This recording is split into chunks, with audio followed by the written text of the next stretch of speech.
Carry me aki go a Linstead market, not a quality would sell. Let me rephrase that in American words. I carried my market goods to the DC market, not a cent worth did I sell. Greetings and salutations, everyone. I am Dr. Claire Nelson, Chief Ideation Leader of the Futurist Forum and a Forbes Top 50 Female Futurist, and I'm located right here in the district. It is such a joy to be here on this day and to begin this day's conversation with Dr. James Rhee, an impact investor, founder, CEO, and educator. And James, as I will now call him, as he says all his friends should call him, is here with me to discuss DC retail now and tomorrow. This is actually a welcome party for James, you see. He is here in DC as the new Johnson Chair for Entrepreneurship at Howard University. And might I add, he also will serve as Senior Advisor to the Center for Women and Global Leadership. So, James, you have come at a time at really pregnant pause, a time when we must make choices about the future of retail, how to create the future we want. And I do believe your experience will lend so much to this conversation. So I'm going to jump right in. 8 years ago, you were talking about this coming change. You were talking about this future, this new kind of conscious capitalism that would be needed, a combination of humanist thinking and yes, consciousness about the future. Now, you decided to take a big leap from investment banking to become the CEO of a failing budget-conscious brand for fat black women. I'm going to be honest. Okay, I'm one of those, so let me talk about it. All right. People thought you were crazy, certifiable. But now you have proven them wrong. You have had the last laugh. You were actually able to turn Ashley Stewart around through building an ecosystem of partnerships, of social capital at all levels of the enterprise, and also with your community of consumers. So the turnaround of Ashley Stewart has proven your point. Now we're at the new now, COVID, shuttered stores, failing businesses, and a rapidly changing retail space. Tell me, as you look into the future, what's the then? What next? What is retail tomorrow? What does that look like? Hi, DC, and thanks, Dr. Nelson. Look, I've always believed that retail is just a reflection of the way that we live. You know, yes, it's an industry and it's a thriving industry, but it's just a reflection of people. And so 8 years ago, I guess I saw a world that I felt like I had studied in the 19th century, actually, during the antebellum South. Just massive movements of changing in systems that are hard for us to fathom because we go through life thinking life should operate like a very regimented monopoly board. Right? These are the rules. You land on community chest, you draw a card. All right? You land on chance, and then sometimes you go to jail and there's free parking. But when you look at the history of the world, particularly across not just American-centric world, but global history, these seismic shifts in systems occur pretty, they occur every 60 to 100 years. We just don't live long enough to remember it. So eight years ago, I just thought we were entering into a world that sadly was going to represent the worlds that some of the science fiction writers write about. A Ray Bradburian world that was a bit dystopian, that people would be lonely, and that there would be an emphasis more on the ability to be human in the face of technology and just a surfeit of financial capital, and that there would be a need for human capital. And I think that's where we are now, given I had a hard time getting people to believe me 8 years ago, which is why I took the step of actually having to do it. Mm-hmm. But today, given the world that everyone's lived in since last February, everyone has lived through this existential crisis. The reality that we all live in, that you're raised to believe in, to read in children's books, these are not foregone conclusions. There are no guarantees in life. And so the retail industry, as a reflection of life, there are no guarantees in retail industry either. The rules change. But one rule, just to give people hope, that I stress to my children, I've tried to live a life like this, and I've failed too, but I've strived. The rules that do not change are the rules that bind human beings together.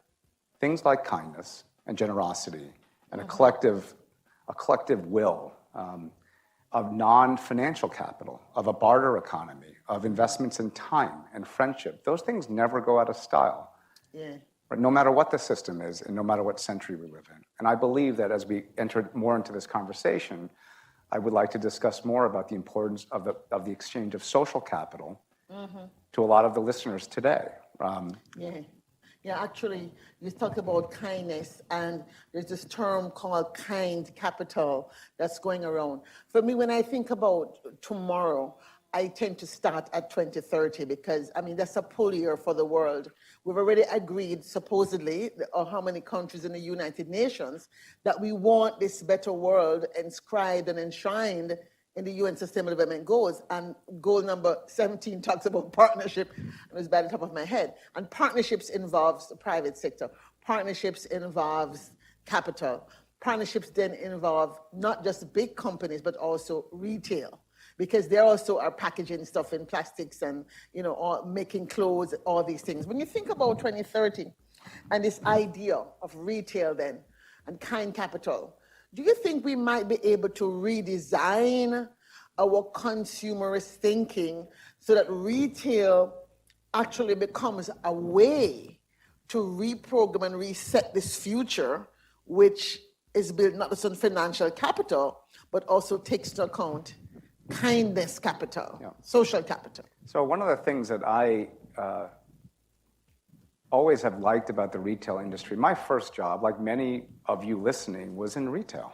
I bussed tables, I washed dishes at Red Lobster.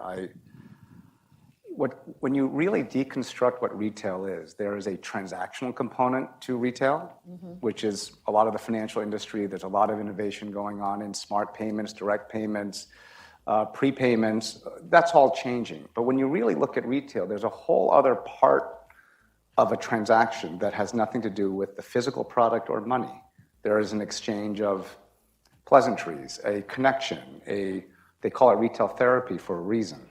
There is a palliative to stress that retail provides, right? There's a comfort to being part of a neighborhood, part of a community. Those things are things that one can compete on. It's very hard. Many of you are small business owners that are listening. It is daunting to compete against some of these incredibly well-capitalized, right? Very futuristic, tech-driven companies, and it's tough to have a fair fight. Yeah. But I want everyone to know that at Ashley Stewart, 8 years ago, we had no Wi-Fi, we had no computers in the stores, we had zero terms. It was cash. It was COD. Wow. And I was servicing and working with perhaps one of the most othered communities in America. She was a Black woman, moderate income, urban neighborhoods. And together, we fashioned a business plan that really balanced social capital with financial capital. We couldn't compete just on financial capital. We couldn't compete just on being the most innovative. We were innovative in the way that we were able to unleash the connectivity and collectiveness of what I view to be one of the strongest friendships that existed in the country. I'm trying to think of 8 years ago in a store without computers. I just don't understand that construct. I mean, you really had your work cut out for you.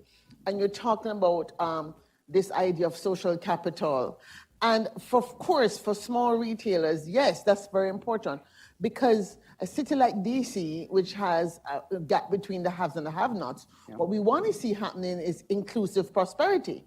So DC retail is not just about the big stores that have, you know, the imprints here that have this depth of financial support, as you say, but also those smaller businesses. So as you think about that, help me understand then, how do you think some of the lessons that you have learned will really help us to think about the policies that we might look at for DC to have, first of all, the economic policies and systems that support these independent retail?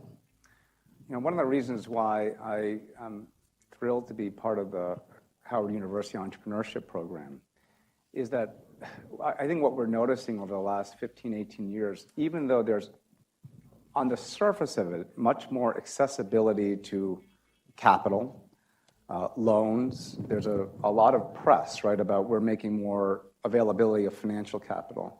What I would call the API between small business owners and accessing that capital, it's still fraught with inefficiencies, right? It's Yes.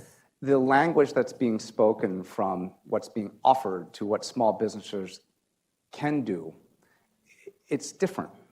And I think that we all have to do a better job with what I would call sort of the interface or the UX between what's being offered programmatically and what small business owners can, how they access it, how they're spoken to. It's a very human component. We have to invest in better APIs and technology to make the process easier, but so much of this is controllable from, it's going to sound trite, but just from a human standpoint of actually caring, of making sure and seeing through that small business owners have access to the programs that are being offered. I think the other thing I would say is that Ashley Stewart, all it was just a collection of small neighborhood businesses that happened to share the same name. So it was a collection of small businesses.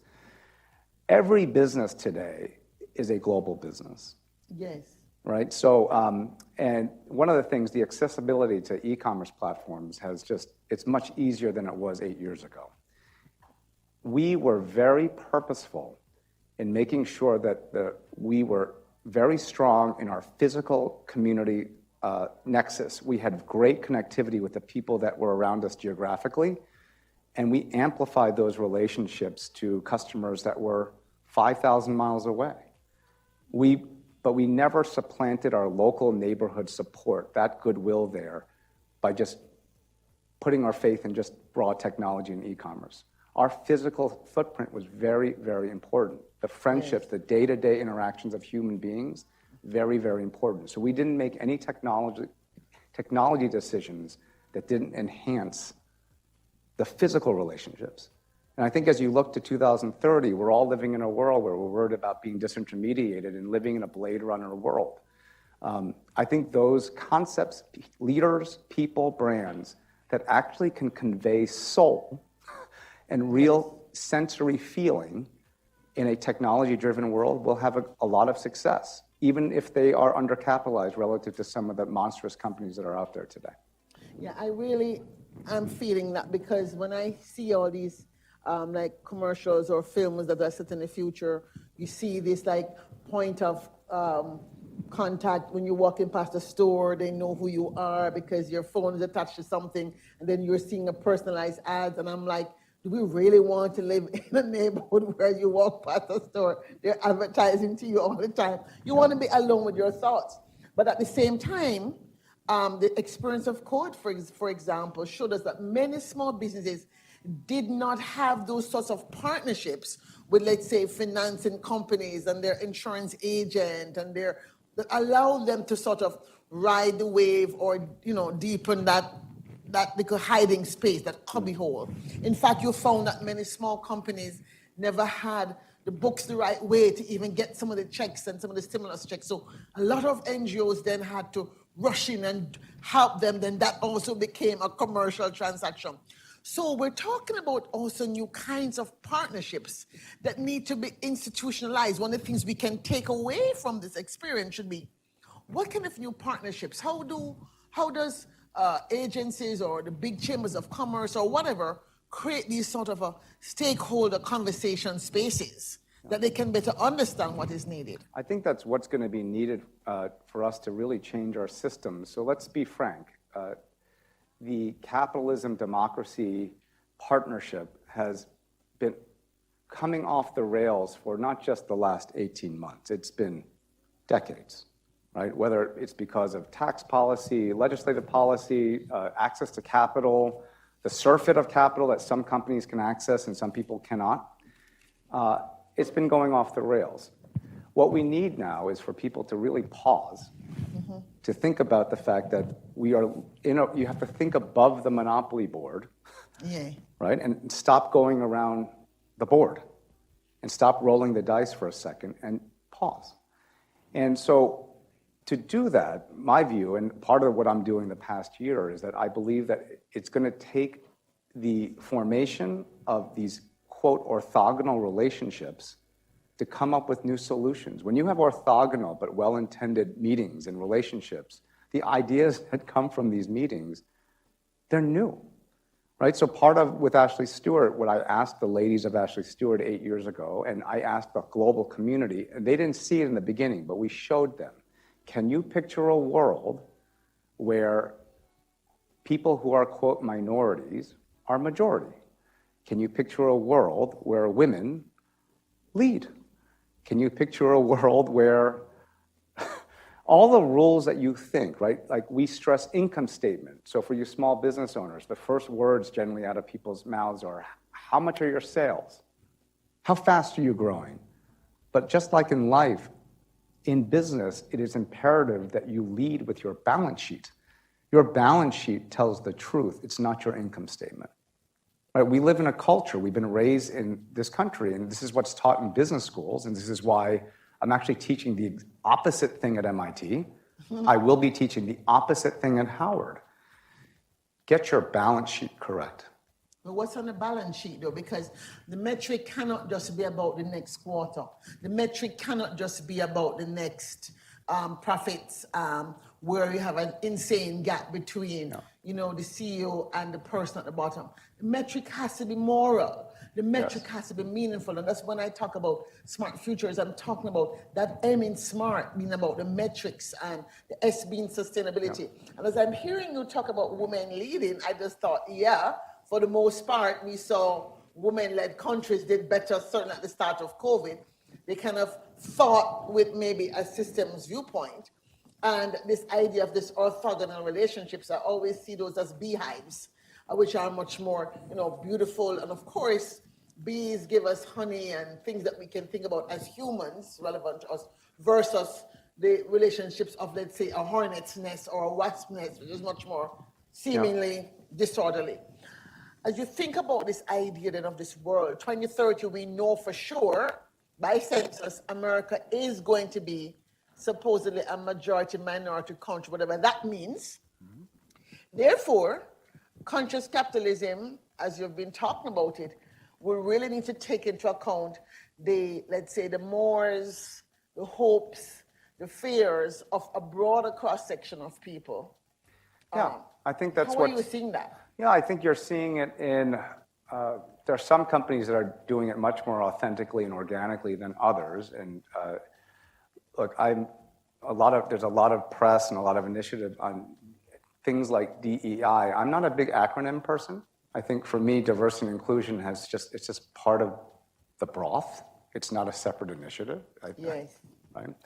And being a company that is supportive and a great place to work for women and other classically othered groups, these are not initiatives. It just should be. And I think organizations that understand that are winning. Their advertising is much more organic. They have much more support amongst their employee base. What I think one of the most distinguishing features of companies that will win or lose by 2030, it centers around your people. It's your labor. Companies and small business owners who get more creative, more generous, and who actually listen to the people that are working for you about what they want, right? Getting more creative about compensation systems, about potential ownership, about profit share, realizing that sometimes people above a certain level of income, they actually would rather be compensated in the form of time, right? Of health. Yes. Of flexibility. These are all different forms of compensation systems. We're just programmed in our current systems to say all people want once they walk into a professional environment is money. And money is important. It is a piece of the compensation. And you're seeing that in what's happening today. I just read a report, is that 65% of people in the country today are looking for another job. Exactly. They're not happy.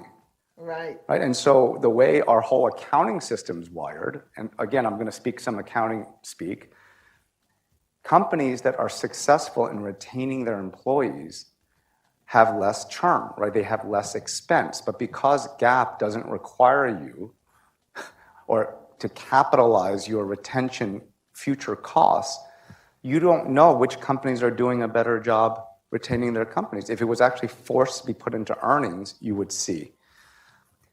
The leadership, the style of leadership, the style of organizations will have to change. It's one of the things that I've been teaching about. But it's scary for leaders to lead an organization where you are actually in a distributed authority sort of way. Well, but here's the issue. But many small businesses, to bring it back to like the mom and pop, black woman owned, immigrant owned, whatever store in DC, mom and pop, second generation. So it's husband and wife or mother and child or whatever running the business. That's a different kind of a leadership, right? Because they have different challenges. Yes. In some instances, the elders may not want to listen to the youngers, etc. And I'm really wondering if perhaps one of the things you might want to think about at this center, you're talking about the Center for Entrepreneurship, should not focus in on also the dynamics of leadership in a family-owned structure or closely held second and third generation businesses in DC who are feeling squeezed, that there needs to be some special, programming or some kind of policy conversation that really can be hosted, perhaps at Howard, to bring them together to talk about these things, leadership, and how do you hear your child who you think, I am the one that grew you, you can't tell me what to do, I started this business before you were born, and hear them and make those shifts so that the business can succeed. Is that something that you think might be an avenue of coming up with some ways forward for DC? Yes. So first, for your listeners, I was the son of a small business owner. My parents immigrated here. My dad was a pediatrician, and it was during the world in the 70s and 80s where you could actually hang a shingle out and be a sole owner pediatrician. I don't think you can really do that anymore. My dad used to visit patients at their home. It's a country that is no longer, to me it's sad that country doesn't exist anymore. So I lived through watching my father struggle with the systems requirements of reimbursements. He didn't understand this. At his eulogy, my sister laughed and said, my dad thought that Apple was not going to be a successful company because the computer didn't come with instructions. Okay, so my dad was a small business owner. Yeah. So one of my hopes of coming down here, and please, I'm new to the city, please reach out to me. I could use all the help. I would love for Howard to be a convening place for policymakers, small business owners, academics, venture capitalists, retail executives. Part of my excitement is to be able to host people that really want to help solve a problem. And I think that the solutions that we have to come up with, we have to listen really well. No one really knows. Wow. And you have to come to the problem. Similar, when I first came down and met all the ladies of Ashley Stewart, I told them, I may be on paper the least qualified person to run this company. I've never done this. I'm a private equity person. I'm a man. I'm not black. But I'll listen, and maybe as we get to know each other, you'll understand when I say that I think the experiences of my mother were very similar in some ways to yours. Yes. And we learned together that way. And when we did that, we created these new ideas from seemingly orthogonal experiences. And we saw a world that could be, a world that we wanted it to be. And then I want to emphasize, we use fundamentally very good math. We fundamentally invested in wise technology. You do have to do those things. Yes. But the soul of your brand, the ability to take chances, I'm very optimistic for small business owners because no one will take those risks who do not have an ownership mentality. And let's be very frank, this is a survivor. We are in survival mode. We all are. I like those chances when you own your business and you're in survival mode. Those businesses, they survive. You find a way, hook or by crook. And I want to just go back to what I was saying earlier. Do not underestimate the importance of your social capital. It is a good time to be very honest and plain about saying, I need help. Yeah. Right? Can we work together to get through this together? And you will start forming business alliances that you didn't think were possible. I don't view business, and it's a little bit weird for a private equity investor to say this. I've always been of the same mindset, personal and business, to create as many friends as possible. Yes. I don't really view, it's not a scarcity mindset. It's that one wins, one loses. I've never lived my life like that. Well, and actually, fact, that's not going to be a very useful way of thinking. As you said, the consumers, the people who are buying, the people who are selling, the people who are paying, doing the insurance, the finance, are all agents in this ecosystem that is retail, which is a way in which the stories in which we live our life. As I think about this, and I think about my imaginary 2030 vision statement, I'd really love you to help me think through, if we come through this holy transition that we're going through now, right, and we're able to get these shared stories of what an inclusive, prosperous DC retail community could look like. Help me paint a picture of that, and what does it taste like? What does it smell like? What are the restaurants? Are we going to have, say, the plethora, of ethnic foods, or what are you hoping, or that you will be able to say when you look back at today, hey, my sojourn at Howard University helped to ensure what? First and foremost, in most every place that I come, I revel in the fact that I help create friendships that endure well beyond me, and generally those friendships are stronger than they say. And I just said, hey, invite me every now and then. You guys are more fun and better connected, and I'll see you later. That's one. I really hope that I'm able to foster new relationships amongst people that don't think that they belong together. It's been the story of my life, right? I think as a country, we need that. I think as an industry, retail, we need that. So that's number one. Number two, I would like to think that I will have helped either invest in money or time or knowledge in a next generation of small business owners, some of whom, by the way, may become the next Amazon, but some of whom will be very content and realize that the success that they have in having 2, 3, 4 restaurants, or 2, 3, 4 clothing stores, that's success, that they're doing a great job employing 20 to 25 people, and that they have self-determination and autonomy, and that they've created generational wealth for their employees. And number three is, I guess number three is, for me, it's like I love students. I mean, one of the reasons why I'm at Howard is spending time with the students, right? To really help them picture a world that they want, that they can help create, right? Yeah. And it's hard sometimes. And look, I am a son of immigrants, and I didn't grow up, no one handed me anything. And sometimes life was harder. But life is hard. We're all living hard. But like, I am living a life where I want to be with people who want to be positive, to create solutions to problems. Yes. Right? Not just to make money. I've found the things that have been most lucrative in my life, it all came from an earnest desire to solve a problem for someone else. Right. And it wasn't my problem. It was someone else's problem. And I just focused so hard in being in this person's shoes and saying, how can I adjust systems to solve this problem? Right. That's indeed true. The best, I would say, the best way to make sure you're relevant and you're useful and your product or service is, is going to last, is to always be conscious that you're there to serve. Yeah. And as a function of your service, then you will be allowed the return of your capital. You serve, you get the return of capital. One word in terms of your feeling, beside hope.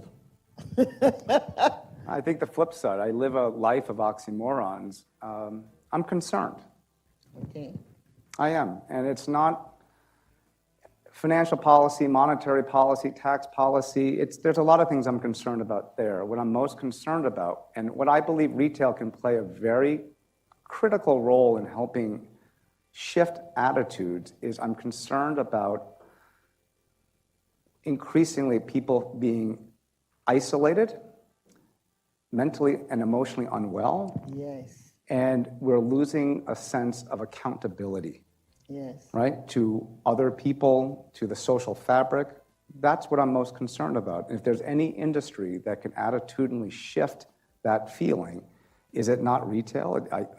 Is it what, 25, 30% of the workforce is somehow involved in retail? You're dealing with people. Yes.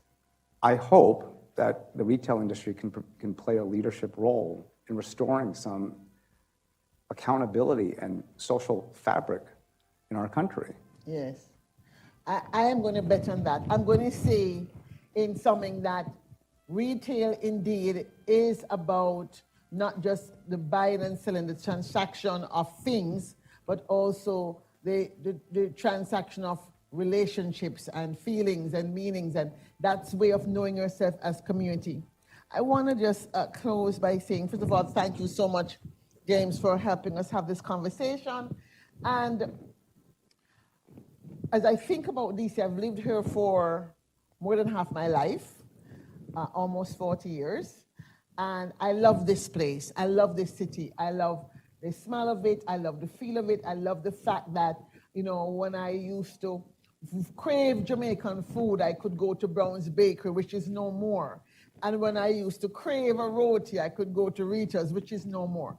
And so those of you who have been around understand what I'm talking about.